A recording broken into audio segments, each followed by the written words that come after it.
The Pokemon World Championships is an annual event that happens during a 3-day period in August to end the previous and mark the start of the new competitive Pokemon season.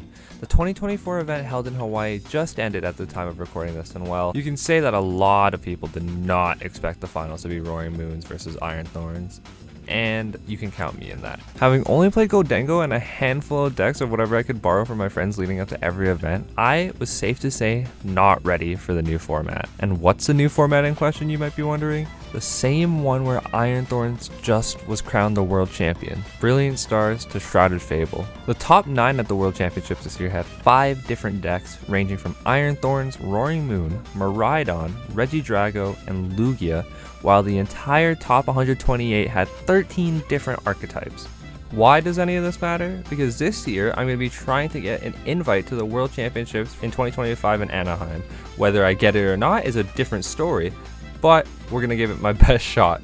So what better way to start the season than by playing in a league challenge extremely unprepared and having no idea what deck I'm going to be playing. So without further ado, I picked Gardevoir.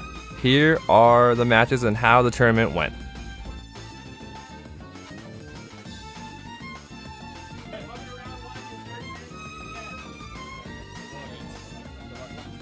So my opponent starts a Bidoof, I start a Ralts. That gives me no inclination in what he's playing, but I do know Jimmy and I know that he plays meme deck, so I'm prepared for anything. So my opponent starts by playing an Ultra Ball to grab a Blood Moon Ursaluna, and as you can see by what I'm about to do, I have no idea what it does, but it has an insane ability where when you bench it, you can attach up to 2 fighting energy from your hand, so you can have it powered up in 1 turn. Luckily for me, it's his first turn, so he can't attack, so I still get to do my Argon, and I'm gonna grab a Buddy Poffin and a TM Evo, attach that TM Evo to the active, play Poffin, get the whole gang out onto the bench, and you know exactly what I'm gonna do. We're going to play another Ralts down onto the bench. We're going to play a TM Evo, attach return. We're going to play Artisan to get a Drifloon, so I have an attacker prepared for next turn. We're going to TM Evo into the 2 Ralts, and not the one with the memory skip, just because Ursaluna only has 1 attack, so just in case, worst case scenario, we want to memory skip that. Plays an Iono, so he gets a fresh new hand, switches into the Ursaluna to kill my Ralts, which I was prepared for, which is why I grabbed the Drifloon. Now, he's up in the prize trade 5 to my 6. A draw for turn. We play Artisan. We're going to grab a Monkey Dory because I just top decked the Dark Energy. We're going to play a Poffin and miss it. We're going to grab a Screamtail, attach said Dark Energy to the Monkey Dory, and then we're going to Iono my hand away just so we can try to hit more Curlias, which we did, or then Vessel to draw some more energy, which I'm going to discard away with Refinement, just so I have energy in the discard to attack with Drifloon. Now we have my entire board set up. The only thing I'm missing is a Gardevoir EX to obviously power up the Drifloon, which I have an Ultra Ball in my hand, so I'm able to discard a Poffin and another Pokemon to be able to grab the Gardevoir, so I'm able to power up Drifloon and swing and even out the prize trade at a 5-5. And honestly, even with how fast Ursaluna can get powered up, I'm in a pretty confident board situation because I'm able to spread a lot of damage with Monkey Dory. And especially when my opponent goes Poffin, Night Stretcher for an energy to be able to pivot into Elekid to take a 30 damage knockout. So he's up in the prize trade, but gives me a possible 2 prize turn. Knowing his hand's dead, I think I'm in the driver's seat and I honestly don't see any way I lose this. At this point, I'm seeing 4 cards a turn on top of my top deck, anything else I can play, and I'm just steamrolling. I'm discarding whatever I don't need, getting rid of an Arven, and we're going to Psychic Embrace onto the active so that I'm able to use Screamtail to attack onto the active. But because the active is 30 HP, what I'm going to do instead is I'm going to move 3 damage counters with Monkey Dory onto the active Elekid, so I force my opponent to have to bring up another Pokemon, which then he brings up a Starmie, and of course, that's getting rocked by my Screamtail. You know the vibes. And obviously, I know I'm extremely ahead in the prize trade, but I still need to be responsible. I need to play all the cards, thin out my deck, just in case a worst case scenario happens where he's able to stall me out because I did a misplay. So I still want to play correctly into my out. So he draws for turn, benches 2 Pokemon, and passes to me, and I think that's where I know I've won the game. I get to refining away a few cards so I can build up my hand even more because he hasn't been able to play a draw supporter this game at all, so my hand is massive. We Super Rod back in some cards so that I'm able to get another Monkey Dory into play so I can do 6 damage counters a turn rather than just a 3. And then with that, I move 6 onto the Bidoof, and then I also attack with Monkey Dory. And then at that point, he decides to concede. I'll just let the turn play out so you can see what happens.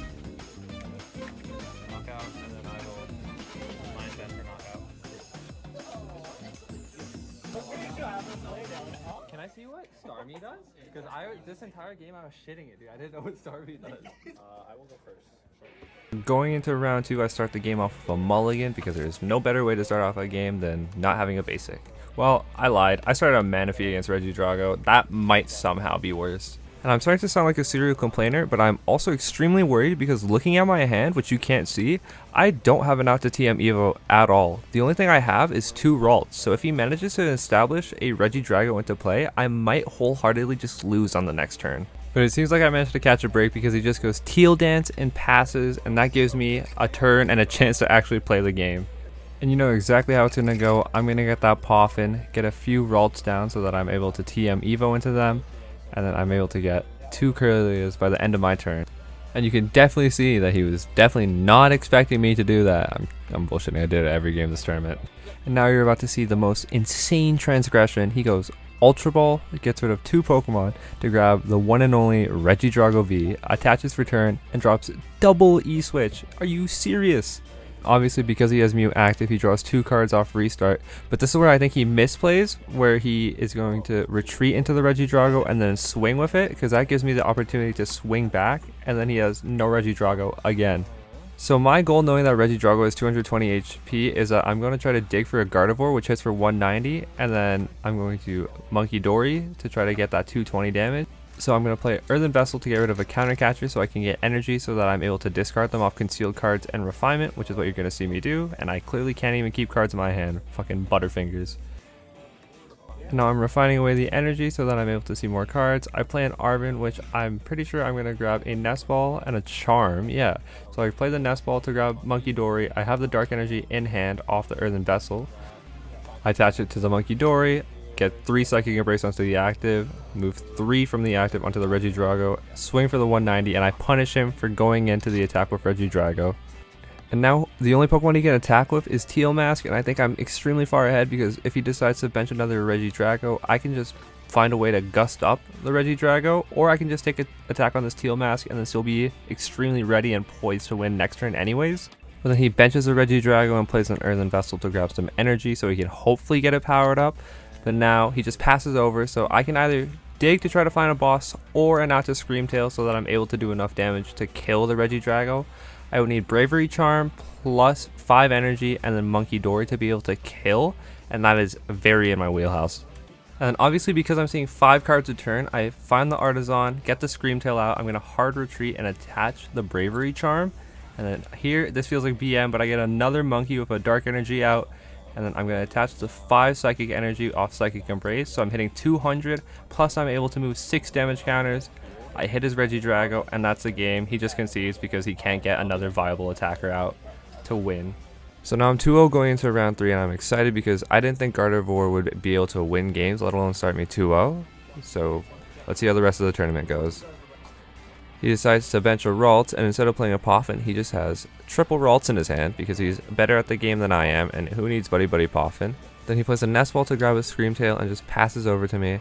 But because I'm not as good, I'm going to go Buddy Buddy Poffin for my Ralts, and then I'm going to play a Suian Heavy Ball to get a Radiant Greninja out of my prizes, and then we're going with the regular TM Evo, attach return, evolve my 2 bench Ralts into Curlia, and then we're passing it right back over to him. And then as if him having 3 raw Ralts on the first turn wasn't bad enough, he goes Arven for a TM Evo and a Hyper Aroma, so he's able to get 3 Curlia on the bench, and now he's just refining away, seeing 6 cards a turn, because why not? And I'm also taking some liberties to cut out some of the refinements just so this video isn't longer than it already is. It's already looking like it's going to be half an hour, and I don't know if we have the attention span to watch a half an hour video. So he gets to bench more Pokemon, attaches a Bravery Charm to the active, and just passes it right back to me. I'm going to get to my due diligence of drawing for turn, benching some Pokemon so that I have attackers because I am able to attack this turn if I'm able to get a Gardevoir out. And then we play an Iono. One of the biggest things in this matchup is arguably taking the first prize, so I'm trying to dig as hard as I can by concealed cards, playing Refinement, getting rid of more cards, so I'm able to see my own 6 cards, because I do want to get that first attack off. I'm contemplating between a Fluttermane and a Screamtail, but I think Fluttermane's just always the correct attacker there, even if he has the Monkey Dory set up, but I might be proven wrong here. And then he attaches the Dark Energy, so the Monkey Dory is fully set up. he goes popping for a Manaphy because he sees that Screamtail is my only attacker on the bench, so that's a really smart play from him. He Earthen Vessels away a card to grab some energy to start refining away so he can attack if he gets his own Gardevoir out this turn, which he does right here. And he Psychic Embraces onto the Screamtail, so that and a combination of Monkey Dory allows him to get a lot more damage onto the board than just the regular attack from Screamtail. He plays Turo, picks up the Monkey Dory, and I'm just realizing this now, but he actually double attaches. I know it's not intentional, but he played a really long turn, and I just also missed out on that, so that is a really big thing for me. And him being able to take 2 prizes this turn is a really big swing because of that double attach, but it's completely my fault for not paying attention. And I think because of him being able to knock out a Curlia here, that really puts me extremely far behind, and I don't want to say that's the reason I lost the game, but it made it so much tougher. And I'm not keeping this in the video to hate on my opponent because he's a really cool dude, but I'm keeping it in there to keep it as a PSA to make sure you watch your opponent's attachments, supporter counts, and to pay attention during the game, which is something I wasn't doing here. So now I'm extremely far behind, so I'm Ultra Balling away a few cards to grab a Curlia, so I'm actually able to see cards. We play a Super Rod to put back 2 Dark Energy and a Monkey Dory, and then we play the Refinement, and then we're going to Psychic Embrace, and here I make my own little oopsie. I decide to Monkey Dory some of the damage counters. I decide to put 3 onto the Manaphy, which actually will leave me short of the KO on Curlia.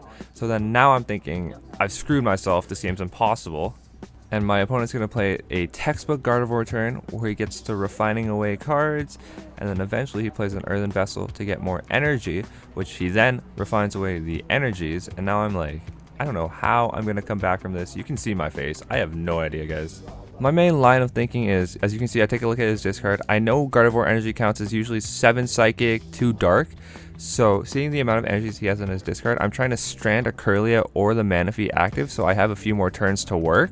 I'm not really able to strand a Psychic Pokemon in the active and do enough damage to it because he's just able to Monkey Dory away the damage counters and then Psychic Embrace again, so Manaphy's my line of thinking here. Knowing he still has 2 Super Rod, my best play is to go double Monkey Dory and try to move as many damage counters as I can while maneuvering and keeping his Manaphy in the active so he has no way to pivot, which is still not the easiest strategy for me because obviously with him having Manaphy in the active, he's not able to attack himself, so I'm gonna have to Psychic Embrace to get damage counters onto my board, which means I need to figure out the best way to utilize my energy to get as much damage and still be able to attack and do enough damage. So then he's gonna go for a Super Rod play here, which makes me think he's gonna go for a double Monkey Dory play when I knock out one of his Pokemon, which seems like a really good thing in the Gardevoir matchup. I don't think it's greedy at all. And then he benches the other Monkey Dory, and now I think my play of stranding his Manaphy in the active works out because I think he's just gonna pass. But he will obviously Adrenabrain, but yeah, there's a pass. And now we're at the point in the game where most of the turns are just concealed, refinement, and then swing. And that's basically what I'm doing here. I'm just going Adrenabrain to knock out the Manaphy, get rid of all the damage counters on my Monkey Dory, so that he has to promote something that I can hopefully kill. And obviously with me killing the Manaphy, that opens up me being able to Screamtail. So now I'm going for the same play he was going for earlier and killing his Curlius, so that takes away his draw support. The one thing that is really annoying though is that because he did that play, I have no draw support. I have a concealed cards maybe if I want to get rid of an energy in my hand. He's gonna hard retreat into the Screamtail, but I don't have a Manaphy on my bench, so he can go for anything here. And he's gonna kill my Drifloon with the Bravery Charm, which means I'm not able to one-shot his Gardevoir. This list I played does play 2 Bravery Charms, so I know I have that in the deck, so I could dig for that late game. But I'm out of Gust now because I know both my counter catchers are down, and Boss, I don't know if at this point I had played it, but I'm almost sure I did. And now I'm digging deep in the tank because I know we're approaching time and I have 5 energy on this Screamtail. So I'm Psychic Embracing to it, and I'm probably going to Adrenabrain a few counters just to make the numbers right.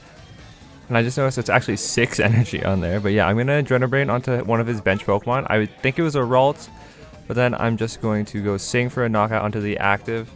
Now he draws to play his last turn in the game. I had Iono'd him, so he's seeing 3 cards because he has 2 prizes. He plays Artisan, and off those 3 cards that he sees, he has a Bravery Charm and a Boss's Orders to gust up my Gardevoir to take the knockout and win, which is really annoying to me because I feel like I really played one of the best games considering the situation I was placed in. And yeah, it was, no discredit to him at all, but I just feel like this was a game I should have been winning for sure.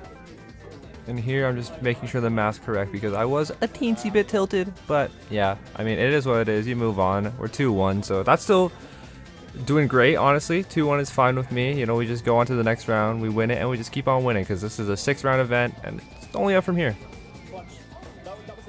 Do you remember how I just said it's only up from here? That was a complete lie because my next matchup is against Iron Thorns, and it's against Jordan, the person who beat me in the League Cup finals. I also did start recording this game late because I was thinking, man, I don't know if I even want to commentate over this game because it's such a bad matchup. And I'm also taking a lot of liberties cutting out a lot of stuff because Iron Hands is very repetitive with a lot of shuffling between Pokegear, Colress, all the supporters he can play. It's a very boring matchup to watch, so I'll just give you the gist of it. So obviously I'm going to Earthen Vessel for some energies. I'm going to get refining those away so that I'm able to see more cards. The main thing I want right now is to be able to hit a Flutter Mane or an out to Flutter Mane so that I have a pivot where I'm able to get my Gardevoir set up and start attacking. But I still need to be careful because he can definitely just go Lost City, boss up my Flutter Mane and kill it, and then I'm down 1 Flutter Mane. This list is, like I said, teched against Iron Thorns, whether it's intentional or not. Don't want to answer that question. But I play Temple of Sinnoh and 2 Flutter Mane, which hypothetically should make this matchup a lot better and easier for me if I was good at the game. And spoiler alert, I am not. So we're gonna Artisan for, I honestly can't even tell what that is. But I have the Flutter Mane in the active, so I'm gonna start powering up a Pokemon on the bench. This is a really bad angle because, like I said earlier in the video, I forgot my tripod, so I can barely see what the cards is. So I don't know how I'm supposed to commentate this, but clearly I powered up a Gardevoir, and I decided that swinging 190 a turn is gonna be my best bet. Just trying to go for my most beat stick type attack where I can just do as much damage as possible and hope that he has nothing to combat that. Now thinking about it, he does play Legacy Energy, which might make the map a little awkward, but there he attaches a tool so he's able to pivot, and then he's probably gonna try to gust me there. The worst coin flip I've ever seen probably. But he does hit a heads on it, which means he's able to gust up a Pokemon. I was really hoping he would see Flutter Mane as the #1 threat, considering he doesn't know that I play 2, but he wanted to mitigate my draw by bringing up my Curlia, which is really annoying because it does hinder me a lot, because now I'm seeing 2 less cards a turn, but I just bring up Gardevoir again, and I'm hoping that I'm able to just keep swinging and swinging. We Iono, get another Ralts down. We are going to, I don't even know what I just played there, but apparently we shuffled up. And then I just swing again there, and it's his go. And just as fast, he gets right back to Crushing Hammering. It's not even the right term, I don't know. But he hits a Psychic off my active, and he just passes, which I think is great for me. If I can get another energy, which I do, and he's obviously a little cheese about that, but that's the only thing I'm able to do, and I just swing and take a knockout there. And then he cheeses me right back by pennying up the damaged Iron Thorns, and then benching that, and then Volt Cyclone, which is really annoying. We play Arvin to grab the TM Devo because I'm definitely going to devolve his Iron Thorns. I decide to pivot and get my Gardevoir back onto the bench, bring up Flutter Mane so I'm able to attach energy. And then this might be a bad play in hindsight, but I decide to go TM Evo to get another Curly on the board because I realized if he kills my Gardevoir, I actually have no out to get another Gardevoir on the board, which is actually a very bad scenario for me. So now I'm just hoping that he's not able to gust up my hurt Gardevoir, or even if he is, then I'm able to just get another Gardevoir and start swinging again. But if he's not, I know that Turo's still in my deck, so I could definitely just pick up my Guardy, but I'm digging and I'm digging and I'm not seeing the Turo or the other Gardevoir, so I'm not really sure what to do. Now it's obviously his go. He attaches Arvin, and I'm pretty sure he's gonna go to the Pokemon Catcher, and it's not a Tails. As you heard him say, all of my Gardevoir pieces are now in the Lost Zone. I promote a Flutter Mane because I know I have 1 more Gardevoir in deck. If I'm able to get those, that'd be great because I Iono him, and if I could power up something to attack, I would probably be in a really good position. But I wasn't able to find the Gardevoir, so I just end up losing this game, and I go from 2-0 to 2-2, which is really unfortunate, but I'll just let the rest of this game play out, and I'll pick right back up via in round 5.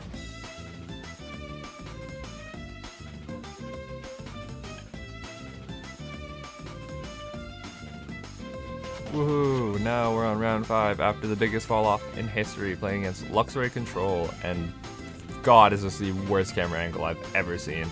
And honestly, a mix of it being the worst camera angle ever and it being a control match, I cut out a lot of footage and I managed to get this 30-minute game into 4 minutes in the video, so that's one of the most amazing things I've ever done. And if you haven't subscribed yet, I think you should because of that, because that's insane. I managed to obviously get the triple Ralts down because I'm better. And then all he does on his turn is instant charge, which is why it just passes right back to me. And I top deck an Arven for the Poffin and TM Evo. And then once again, I'm keeping the memory skip on active just because that's a good attacker. Because Luxray only really has one viable attack. And then I pass to him after doing that, and all he does is just instant charge. So I play my own nest ball here, trying to see another Pokemon so I can actually attack. And you know exactly what we're gonna do. We're going refinement, refinement, refinement. I actually only have 2 Kirlias there, so I can only refine twice. But I'm sure I hit the third one. I think, maybe? I don't know. I actually don't think I do, which is hilarious. But yeah, we don't have enough energy to attack with the Drifloon, so I actually attach a Dark Energy to the active Flutter Mane and then Psychic Embrace 2 onto there to be able to knock out his Shinx and put some damage on his bench Manaphy there. But then he's just better, so he pops off this turn because he also has about 15 cards in his hand. He hits an Arven to grab a Force Heal Stone and something else.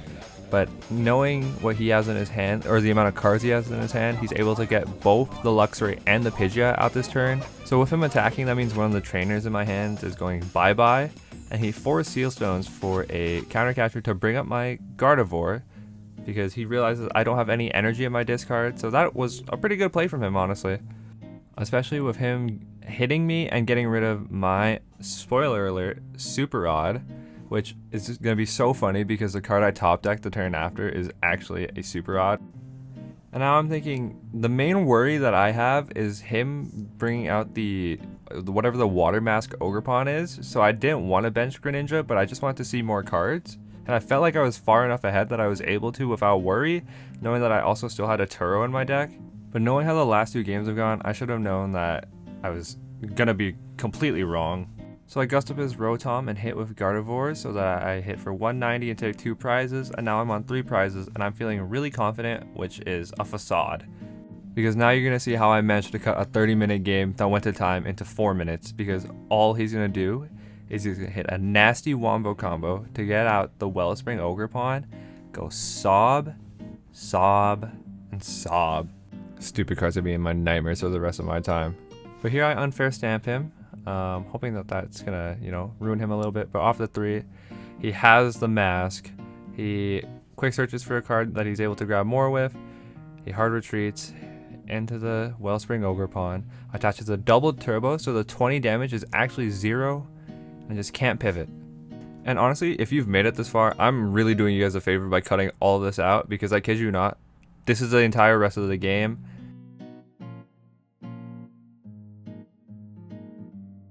Honestly, don't even know what that was. I just felt like I needed to keep that in there. And with that, I am 2-1-2, and honestly, I just decided to give my opponent the win because I want to go home. And with that, I finished the tournament 2-3, which is extremely disappointing because I really thought I had the chance to win, but sometimes it doesn't go the way you want. And there are plenty more events locally and Toronto Regionals coming up, so hopefully I'll be able to produce more content and hopefully win next time that I record. And honestly, if you made it this far in the video, I really appreciate you, or even if you skipped to the end, I appreciate you clicking on the video, and I'll see you guys next week.